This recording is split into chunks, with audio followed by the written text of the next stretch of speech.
చెప్పు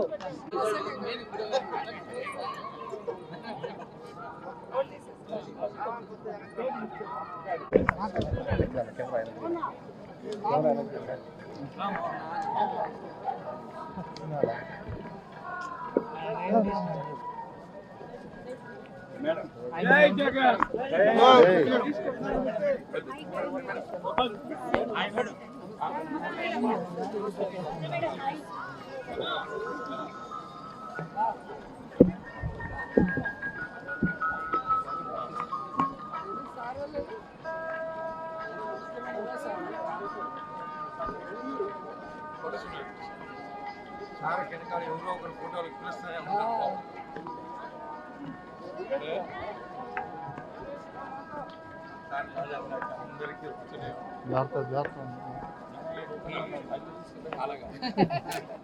అడిగితే చెప్తాను, అది చెప్పండి. ఎప్పుడు తిరుమలకి వచ్చి వెంకటేశ్వర స్వామిని దర్శించుకున్న స్వామివారి ఆశీస్సులతో రెట్టించిన ఎనర్జీతో ఆరోగ్యంతో మళ్ళీ ప్రజాసేవ చేసే అవకాశం ఉంటుంది. సో అందుకే ఎప్పుడు అవకాశం ఉన్నా భగవంతుడు పిలిచినా వచ్చి దర్శించుకొని వెళ్ళటం మీరందరూ కూడా చూస్తున్నారు. సో మన రాష్ట్రం బాగుండాలి, జగనన్న మళ్ళీ మళ్ళీ ముఖ్యమంత్రి అవ్వాలి, ఈ రాష్ట్ర ప్రజల సమస్యలన్నీ దూరమై అందరూ కూడా సంతోషంగా ఉండాలి, అందులో మేము ఉండాలని మనస్ఫూర్తిగా కోరుకుంటున్నాం. ఎవరికి ఇచ్చినా నాకు ఇబ్బంది లేదు. నేనైతే జగనన్న సైనికురాల్ని, జగనన్న కోసం నా ప్రాణమైనా ఇస్తాను. అనేక సందర్భాల్లో చెప్పని రాసి పెట్టుకోండి. అండ్ ఎవరైతే సునకానందం పొందాలనుకుంటున్నారో రోజాకి సీటు లేదు అని ఒక స్టోరీ లేసి, అది మీకు కొన్ని రోజులకి మాత్రమే సునకానందం. మా కార్యకర్తలకో నాయకులకో ఎవరికి కూడా బాధ లేదు, ఎందుకంటే వాళ్ళకి నిజం తెలుసు నాకు సీటు ఉందని. ఒకవేళ సీటు లేదని మీరు ఆనందపడినా కూడా నాకు ఇబ్బంది లేదు.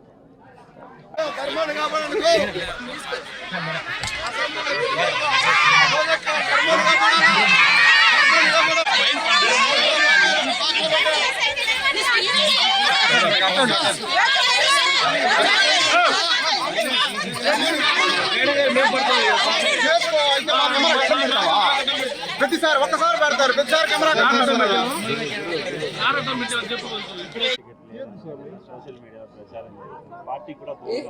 ఈరోజు మీరు పేపర్ తిప్పేసి చూస్తే తెలుస్తుంది. ఎవ్రీ డే గడప గడపకి పల్లె నిద్ర చేస్తూ ఏ విధంగా ప్రజలకి అభివృద్ధి కార్యక్రమాలు, భూమి పూజలు చేస్తూ తిరుగుతున్నారో మీరు చూస్తున్నారు.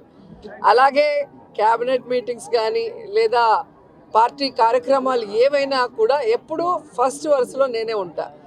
అండ్ ఈరోజు పచ్చ ఛానళ్ళు తెలుసుకోవాల్సింది ఒక్కటే, వాళ్ళు ఎంత దిగజారిపోయారంటే వాళ్ళకి 175 కాన్స్టిట్యున్సీలో క్యాండిడేట్లు పెట్టడానికి క్యాండిడేట్లు లేక, వైఎస్ఆర్సీపీలో ఎవరైనా గొడవ పడితే బాగుంటుంది, ఎవరికైనా సీట్ ఇవ్వకపోతే బాగుంటుంది, మన పార్టీకి వస్తే వాళ్ళకి ఇద్దామని గోతికాడ గుంట నక్కల్లాగా ఎదురు చూస్తున్నారు. సో వాళ్ళకి నేను చెప్పేది ఒక్కటే, మా పార్టీలో ప్రజలకి ఎంత ప్రేమ ఉందో జగనన్న మీద అంతకి రెట్టించిన ప్రేమ మా అందరికీ ఉంది. మేమందరం కూడా జగనన్న పార్టీ పెట్టక ముందు నుంచి ఉన్నాం. మేము అలగటాలో కోపపడటాలో ఏమీ ఉండదు. జగనన్న ముఖ్యమంత్రి అయితే మేమందరం కూడా ప్రజలకు సర్వీస్ చేసే అవకాశం మాకు ఉంది కాబట్టి ఆయన ముఖ్యమంత్రి అవ్వడానికి మేము 100% పనిచేసేవాళ్ళం. రెండవది, ఎవరి నియోజకవర్గాల్లో వాళ్ళు ప్రజలకి అందుబాటులో ఉన్నారా లేదా, సర్వేలో వాళ్ళు గెలుస్తారా లేదా అనేది అందరికీ బుక్స్ ఇచ్చారు, డిస్కషన్ కూడా అయిపోయింది. సో ఎవరికైతే ప్రజల్లో తిరగని వాళ్ళకి సీట్లు లేదు అంటే వాళ్ళకి కూడా అవకాశం ఇచ్చారు ఒక 8 monthsగా, మళ్ళీ తిరిగి సర్వేల్లో కొంచెం పెంచుకోండి అని. ఎందుకంటే ఎక్కడా కూడా జగనన్న మీద ఎవరికి వ్యతిరేకం లేదు. ఎందుకంటే దేశంలో ఏ రాష్ట్రంలో ఏ ముఖ్యమంత్రి చేయనటువంటి విధంగా, ఈ ఆంధ్రప్రదేశ్లో కూడా గతంలో ఏ ముఖ్యమంత్రి చేయనటువంటి విధంగా ప్రతి కుటుంబంలో ఎంతమంది ఉంటే అంతమందికి సంక్షేమాన్ని అందించారు, ప్రతి గ్రామ వార్డులకి ఈరోజు అభివృద్ధిని అందించారు. అలాగే వారికి ఆరోగ్యాన్ని అందిస్తున్నారు, వారి బిడ్డలకి ఈరోజు విద్యను అందిస్తున్నారు, ప్రతి ఒక్కరికి గౌరవంగా ఇళ్ల పట్టాలు ఇచ్చి ఇల్లు ఇస్తున్నారు. ఇంతకన్నా ఏ ముఖ్యమంత్రి దగ్గర ఎవరేం కోరుకుంటారు? ఇక్కడ ఎమ్మెల్యేలు కానీ మంత్రులు కానీ ఒకవేళ ప్రజలకు అందుబాటులో లేక సీటు లేకపోయినా ఆల్టర్నేటివ్ వాళ్ళకి జగన్మోహన్ రెడ్డి గారు ఏం చేయబోతున్నారో కూడా చెప్తున్నారు. కాబట్టి అందుకే ఎక్కడ గొడవలు లేవు, కోపతాపాలు లేవు. అండ్ నా విషయానికి వస్తే నగరిలో రోజాకి సీటు లేదు అంటే ఆంధ్రజ్యోతి రాధాకృష్ణన్ నుంచి ఉంటాడా లేదా రామోజీ నుంచి ఉంటాడా? ఆన్సర్ చెప్పాలి. ఈరోజు చంద్రబాబు నాయుడుకి ఒక చోట నించుండేదానికి దమ్ము లేదు, పవన్ కళ్యాణ్కి ఒక చోట నించుండేదానికి దమ్ము లేదు. అందుకే రాబోయే ఎన్నికల్లో రెండు చోట్ల నించుంటామని చెప్పి సర్వేలు చేయించుకుంటున్నారు. మేము మా ప్రజలకి అందుబాటులో ఉన్నాం కాబట్టే ఈరోజు 2 సార్లు ఎమ్మెల్యేలైనాం, మంత్రులయ్యాం. సో ఖచ్చితంగా 2024 175కి 175 కొట్టబోతున్నాం. మేమందరం కూడా గెలవబోతున్నాం. మళ్ళీ ప్రజల ఆశీస్సులతో ప్రజలకి సర్వీస్ కూడా చేయబోతున్నాం అనేది పచ్చపత్రికలు తెలుసుకోవాలి.